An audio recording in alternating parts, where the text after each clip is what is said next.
Today is a solo episode. I am going to talk to you all about why our mind, body, why our perception, why the way that we view our world, why stressors can actually have an impact on us healing from chronic illness and really stopping us from fully healing.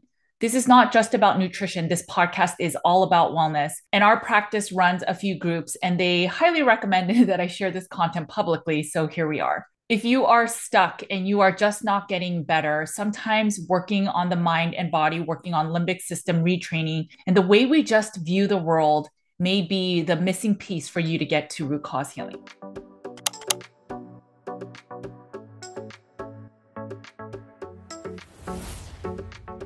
Hey guys, thanks for joining me today. My name is Judy Cho, and I'm board certified in holistic nutrition. And I have a private practice where we focus on root cause healing, and that often starts with the Carnivore Cures all meat elimination diet. Today, I am sharing a little bit of some of the content I have shared in our mind body program as to why some people are stuck, especially in the way that we view the world, the way that we deal with stressors, and the way that we are just going about our day that may be impacting our abilities to fully heal. So what I'd like to do is share a few slides of a few of the presentations that I have shared over the program. Hopefully it explains to you what really people mean when they're talking about mind body. I know it sounds a little woo woo, but I try to just explain it in the way that someone will drive to work and then how it's all connected in that purview. So I'm sure by now you've heard a lot about the limbic system. What is that? I know it's part of the brain. It's where we store our emotions. It's our memory center. It affects our feelings, behaviors, reactions, our learning. It also plays a role in the endocrine system and the nervous system. So the endocrine system is that hormonal system, and then the nervous system is really what allows our bodies to just properly function, including digestion, heart rate variability. So what happens with limbic system dysfunction, or when things go wrong, we start to have issues with decision making, maybe our attention, problem solving. We may get stuck in a longer stress state, and we may have emotional dysregulation, which then all of this affects our digestion, which then it impacts our immune function. If you look into limbic system and why this stuff actually matters, is it also contains the hypothalamus, and it also includes the pituitary gland. If you are hypo or hyperthyroid, have you ever considered, no matter how much medication you use, that you are not able to really balance your thyroid, even if you take a ton of iodine? Sometimes we just have people that cannot manage or balance their thyroid hormones sufficiently. Well, let me bring in a different factor. What if it's structurally that maybe you have some limbic system dysfunction or imbalances, that where maybe even structurally the brain itself is imbalanced? So what if it's not a TSH issue or an iodine issue or a hormone issues and you need more carbs or not? But what if it's that your pituitary gland, which releases your TSH, is not doing its job because of a structural issue? These are things that we have to think about, and that how your limbic system being imbalanced can actually impair even your hormonal and metabolic system. So I'm sure many of you have heard about neuroplasticity. It's essentially where we know that the brain can be retrained. It can change and it can recover.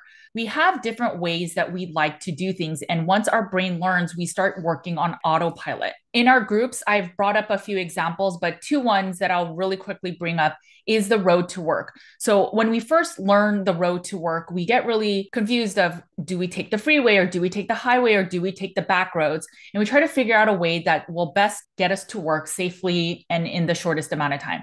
So we start pinging our brain to go a certain route, and then we start moving in an autopilot fashion. So we no longer need to think about when we get off the freeway. We just go and we can have conversations. We can do multitasking because we're not really being highly active when we're taking that road to work. And sometimes that's why you're not even thinking about going to work, but you'll accidentally get off the exit that you're supposed to go to work. And it's because, again, your brain is guiding you without you really putting much awareness to it. Neuroplasticity is when you start realizing maybe that road to work is the wrong way. Maybe we need to go a different way that will help me find a different path. And that is what we're doing with neuroplasticity. It is so hard to find a new way to go to work, But if you really try, there is a different way. But over time, as you strengthen the muscle to go the other way, you can find a way to go to work, and that will become the new way. And that is what essentially limbic system retraining is, or using neuroplasticity to help our brains pivot from what it's used to. The other example I shared was getting attacked by a shark in the beach. So imagine that you are an avid swimmer, you like to swim in the beach, maybe you even like to go boogie boarding or you like to surf. And then one day you get attacked by a shark. Your brain teaches you, or your limbic system remembers that that bad incident happened. And so in order to protect you, it will then say, okay, I need to remember to protect Judy. Let's have fear instilled around the beach area so that Judy will never get attacked again. And that's how our limbic system supports us. But what happens then if I ever want to go back to the beach? But if you think about all the different stressors that are in our lives, maybe we had childhood trauma where our parents divorced, or we were raised by a single parent, or our parents fought all the time, or we didn't even have parents growing up. Maybe we grew up in poverty where things were really hard and you worried about your next meal. There are a lot of things that happen to us when we are young, and we just think it's part of our childhood and it doesn't really affect us. But if you think about the attack at the beach from the shark, what if all these little things that have happened in your life, what if they are the little incidences like the shark attack at the beach, and your limbic system is protecting you? Don't go here, don't do that, don't trust this person, don't trust that. And at a certain point, you're overly protected where you almost become debilitated. And this all really makes sense, especially in context with illness and healing. Now, the shark attack is one incident, and I know it sounds extreme, but I promise you there's a point to that story. But trauma is something, whether it's a person, a moment, an incident, that impacts you. It's really what you internally feel that was a trauma, that then your limbic system is now saying, I will protect you. But what if there are so many instances where we can move on from that hardship or that struggle so that we can then live our lives? And so with neuroplasticity, it's really the mind and body's ability to adapt, learn, change, and then grow. Maybe it's saying, okay, I know limbic system, you're trying to protect me from going into the beach because I know you think I'll get attacked by another shark, but I will brave it. And I still want to go into the beach because that is where I thrive. What I really want to share with you is this polyvagal theory. So I know a lot of the stuff that I'm sharing, it's like, okay, so what? What does this have to do with my chronic illness? Our minds and our bodies are one and the same. So maybe we are in a fight or flight now more often because of all the bad trauma we've had as a child. Maybe because we've been in a bad relationship, now we are more scared to date. And so every dating situation or relationship, we start in a fight or flight mode. And this is where it's so important in terms of healing. So if you are in a fight or flight mode, that is your emotional side. And there are these different emotions you see here, such as panic, fear, anxiety, worry, concern, rage, anger, etc. The physical side of this is that when you are in a fight or flight or a sympathetic state, which is part of the limbic system, your digestion is not ideal, which means that your healing will be blunted. Because again, 70 to 80% of your immune system is in your gut, which if your digestion is not working properly, you won't assimilate your nutrients. And then if you're not assimilating nutrients or you're having leaky gut because of stress, and then if some of that food particles or pathogens are going into the bloodstream where you don't want it to be, well, then your healing will be blunted. This state of mind of fight or flight will then increase your blood pressure. It'll increase your heart rate, your adrenaline, your oxygen circulation to vital organs. It'll increase blood clotting and pupil size. And then what it decreases is fuel storage, digestion, immune response, and insulin activity. So if you think about if our bodies are in a fight or flight state, and it's because our body thinks we will run from an animal or run from the shark or swim away from the shark, then all of the blood is flowing to your limbs so that you can run. So then it's away from digestion and it's away from your immune system. Your body is forcing all of its energy, resources, and nutrients to have you run. But what if you're in a fight or flight state all the time because of what you're perceiving? These are the things that then impact your nervous system, and that won't allow you to heal. So can you imagine what you're doing every single day in the state of a fight or flight, and you're eating in that state when all the blood is in your limbs and you are trying to digest your meats? What do you think is really happening to your gut and your immune system? And this is why this whole mind body stuff matters. And so over time, if you're constantly in this fight or flight, eventually you'll reach the freeze. This is where you start dissociating. Your body is starting to think, I need to shut down because if this person doesn't conserve energy, then they might die. So in this free state, your body starts thinking, okay, this person is constantly being chased by the shark or the animal or is constantly in a stress state. So I need to conserve energy so that this person can make it one extra day. Everything starts shutting down. So maybe you start becoming more hypothyroid. Maybe you're always cold no matter how much you eat. Your body is just in this state of duress.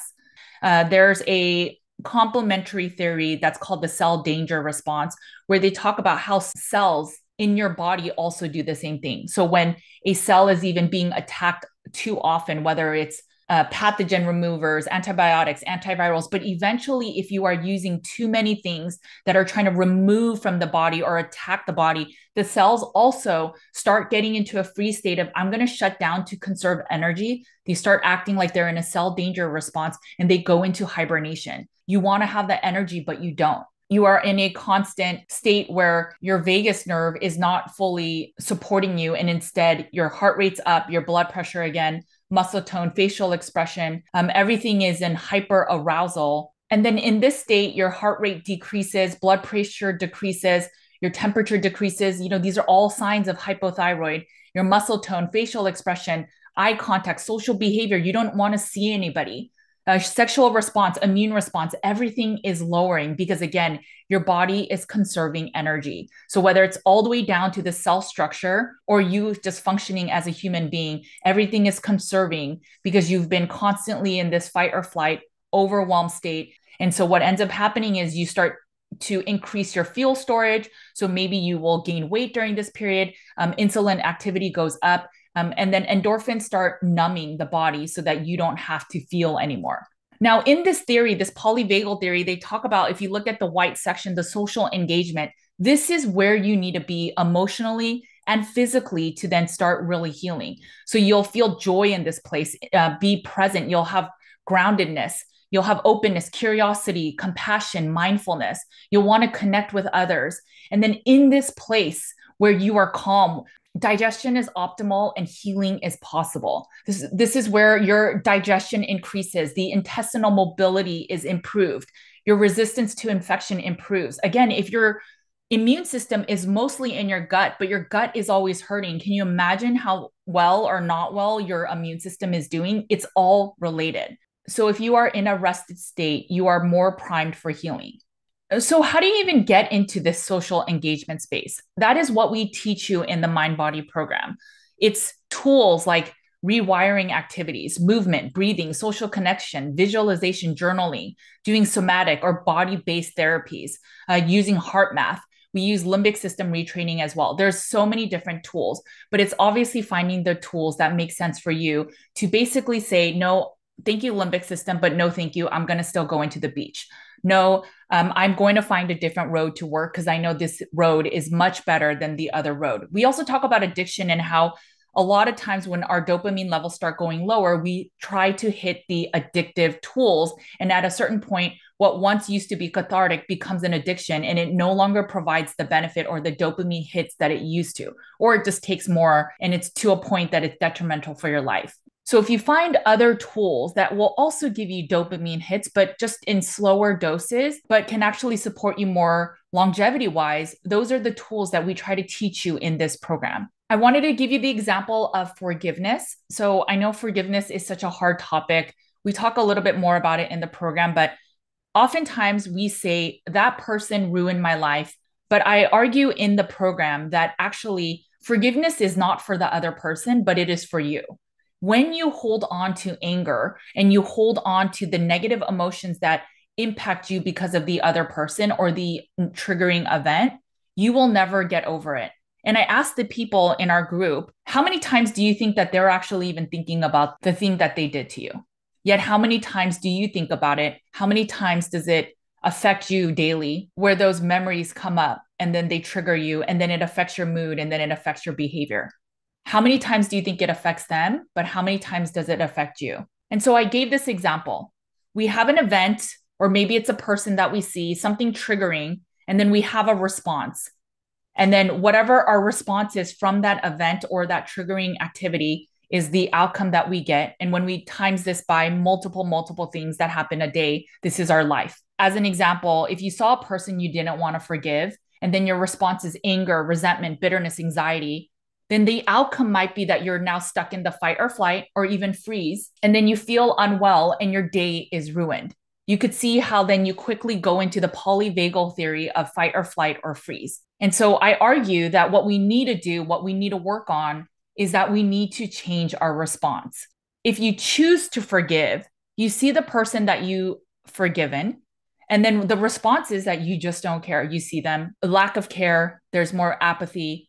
And then the outcome is that your day is not affected by that person. Your emotion and physical health is intact. And so you can stay in the social engagement or the place that you can have joy and connection with others, release oxytocin with your loved ones, which is an endorphin to make you feel better. And then you can just go about your day, not letting the person that wronged you take up that free space in your mind. Again, I know it's hard to forgive, and that's why we created this whole program of how to do these steps. But it's something to consider if you are harboring negative feelings and you're harboring negative hurts that have affected you in the past. I can assure you that while your mind might not think about it every single day, everything that you put under the rug, you're storing it because the body keeps the score. There are a group of people that believe that autoimmune can occur because we are not setting proper boundaries. Maybe in our family, we took the role of caretaker. So our needs became secondary to everyone else's needs. And that's the role that we ended up taking. So sometimes autoimmune then can happen because trust me, when you are the person that gets dumped on for everything, you will be in a constant fight or flight because you're trying to protect everyone from dying or getting really negatively affected. So you protect everyone from the world, but no one is protecting you. And so oftentimes those people, the type A, the caretakers, are the ones that end up getting sick physically, mentally. And it is that maybe their bodies then start getting sick or get an autoimmune. So they're forced to create the boundary or forced to allow themselves to finally have the self-care they need, but can't vocalize.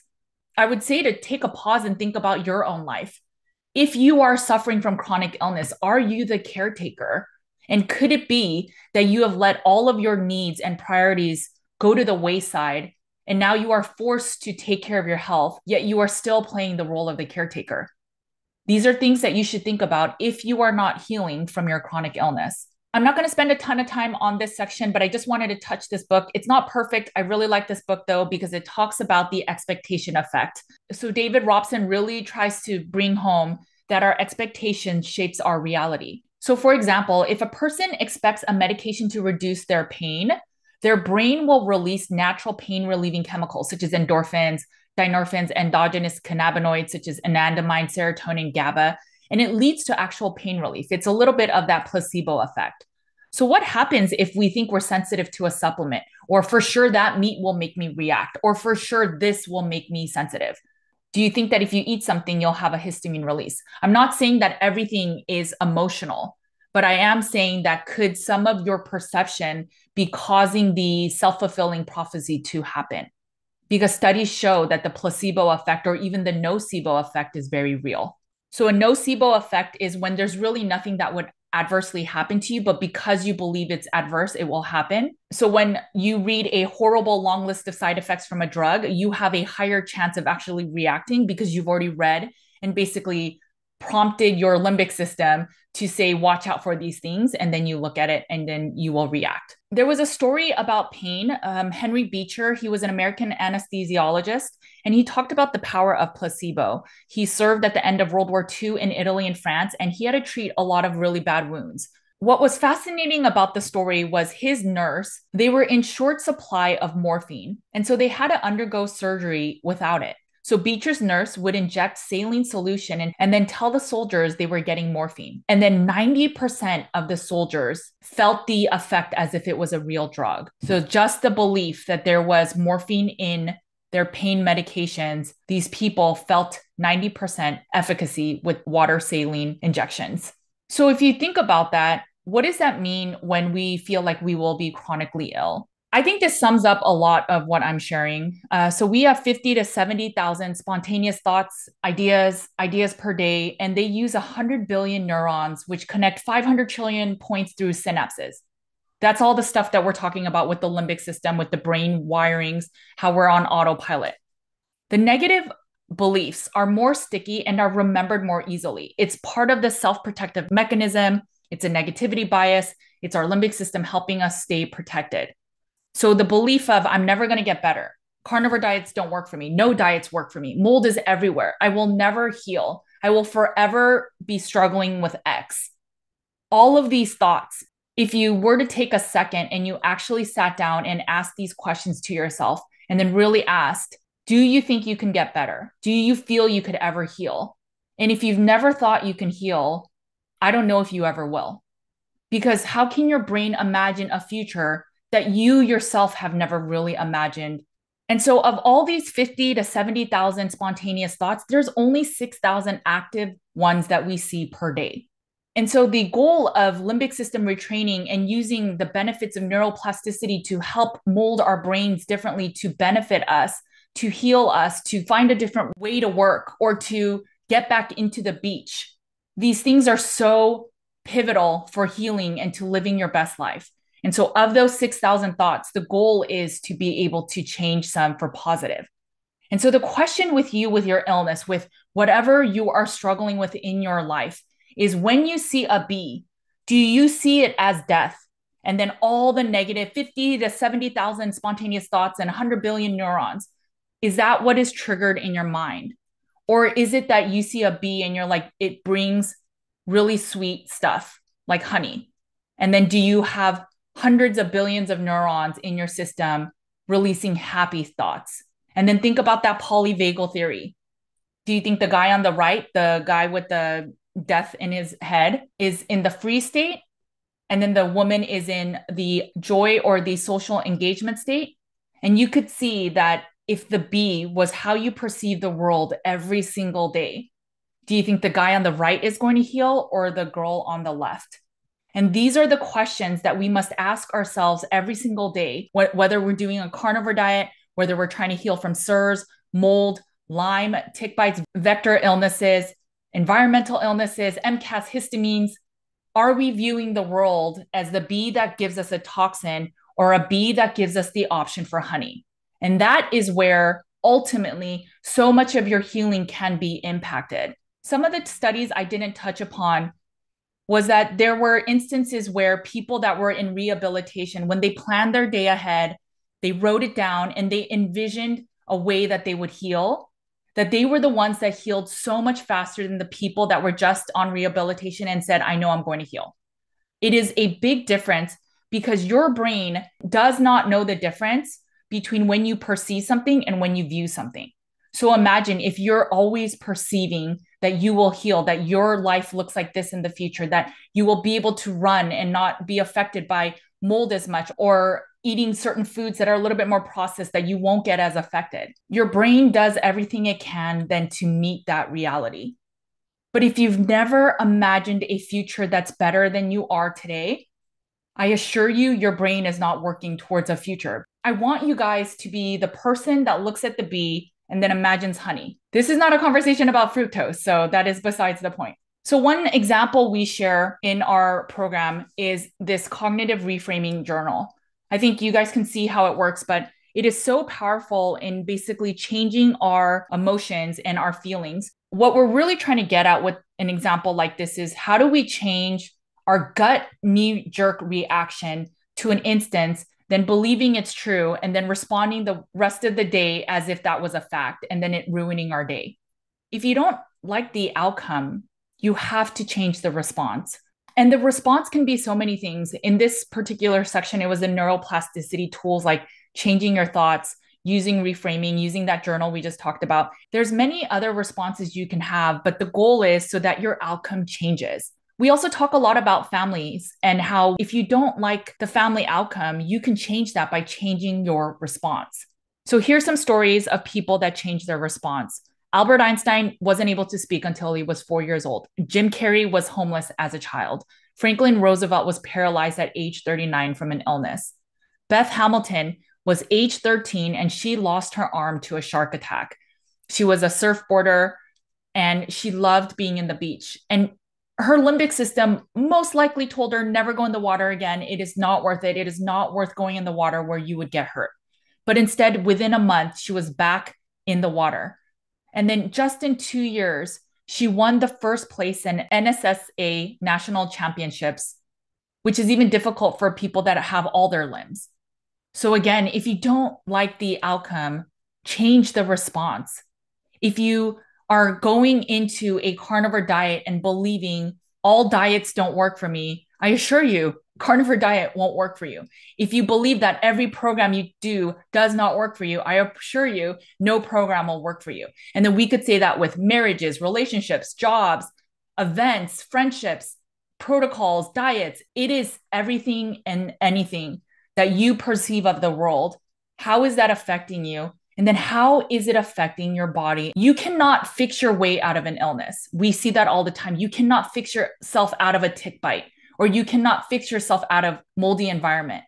But you can do some support by strengthening the body, which also means strengthening the mind.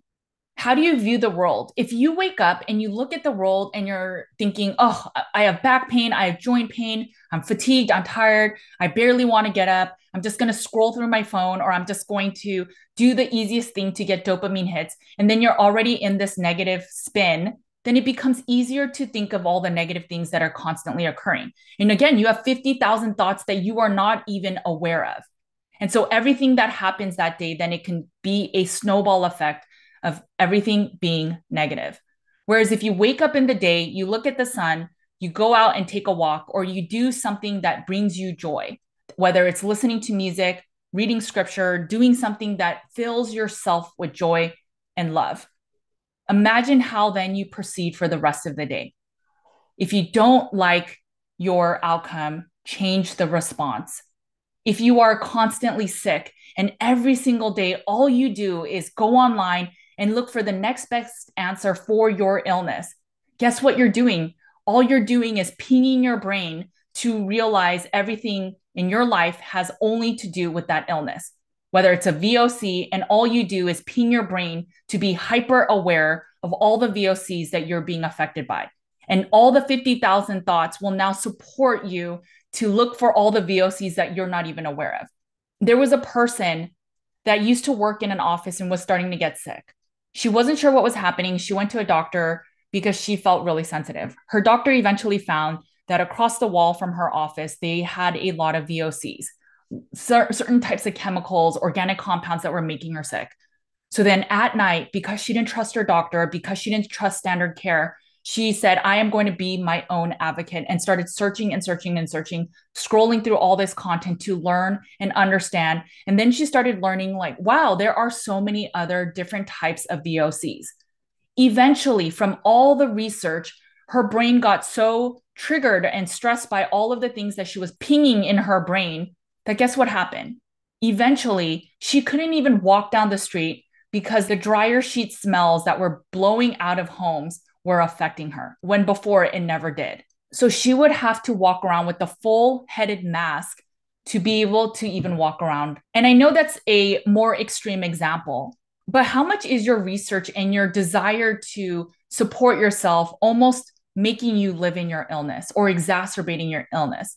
How many times are you pinging your brain with things that may not be beneficial? If you've watched all of my content, there are several videos where I say stop watching social media content and content for wellness, because at a certain point, it could actually be an adverse thing for you. So I want to leave this discussion with, have you really thought that you can heal? And have you ever thought a diet can heal you, or a protocol can, or a program, or a practitioner? And if you've never thought it can actually happen for you, it could be a reason or a partial reason why you're not fully healing. And if you're surrounded by a bunch of negative Nancys or tiring Toms, then it is also time to cut those people from your life, maybe even temporarily. You have to be in a place where you want to heal. Even if an event happens or a trigger happens, your goal is to change your response. If you don't like the outcome, you have to change the response. If you think about the polyvagal theory, get to the place of social engagement where your immune system is as robust as it can be. Your digestion is optimal, so then you could start assimilating the nutrients that your body so needs to support the immune system. And then you could start living your life and not having to listen to any nutritional and wellness content. Sometimes we are our worst enemy. And I just want you to take a moment and think about, are you supporting yourself or are you hurting yourself unintentionally? And this is where the mind-body work is so important. We never create things unless our practice needs it. And we consistently find we have the most diligent clients and patients. And whether it's the carnivore diet, whether it's SIRS protocol, whether it's a Lyme herbal challenge, we find things where people are not moving the needle enough. And a big component we find is that they are emotionally mind-body stuck. And our goal is to help you see the light, see the reasons why you're stuck, see the events, as some people don't even know what these events are, so that they could truly start healing and taking back their life and being back in control to really start healing and thriving. Because we truly deserve to live this best life, one that, whether you believe in God or not, that God is giving you to live to your full potential and then give the gifts to others that He has given you. Now, I know that everyone cannot join our Mind Body program, nor is this really an ad for our Mind Body program anyway. But if you are unsure of where to start, you can start that Expectation Effect book. You can read the book Chatter. I think that's a great book as well. There are many things you could do for free that doesn't cost a lot as long as you are committed. This is the harder way to get dopamine. This is the harder way to go to work or tell yourself that something is not scary anymore, or to forgive someone when you don't want to. But when you do this hard work, it can actually make a big difference for you to get your life back. I was requested to bring up why the mind body matters so much. I hope that this conversation really helps let it sink in so that it makes sense of maybe it's a tool that you need to actually get to root cause healing and then to live your best life. All right, guys, make sure to eat a lot of meat, take care of your bodies and your minds, because it's the only place you have to live. I will talk to you later. Bye, guys.